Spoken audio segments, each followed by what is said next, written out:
Pada 11 November 2024, Suruhanjaya Syarikat Malaysia telah memperkenalkan dan melancarkan SSM BIS Codex yang merupakan satu perkhidmatan sistem carian kod bidang perniagaan yang boleh digunakan oleh pelanggan SSM dan orang awam bagi mengenal pasti kod bidang perniagaan yang bersesuaian dengan aktiviti perniagaan yang didaftarkan.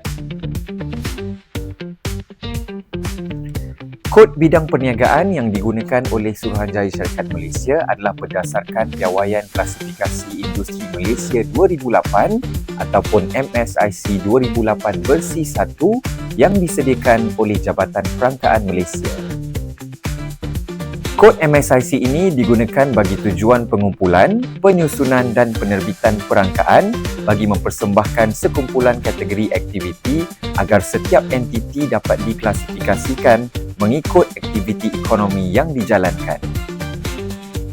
Pembangunan perkhidmatan SSM BIS Codex merupakan salah satu kerjasama strategik antara pihak Suruhanjaya Syarikat Malaysia, Jabatan Perangkaan Malaysia, Kementerian Kewangan dan Lembaga Pembangunan Industri Pembinaan bagi memastikan pendaftaran dan pelaporan statistik ekonomi Malaysia dihasilkan dengan tepat. Bagi maklumat lanjut berkaitan SSM BIS Codex, layari www.ssm.com.my atau hubungi kami di 03 7721 4000. Jangan lupa like, follow dan share.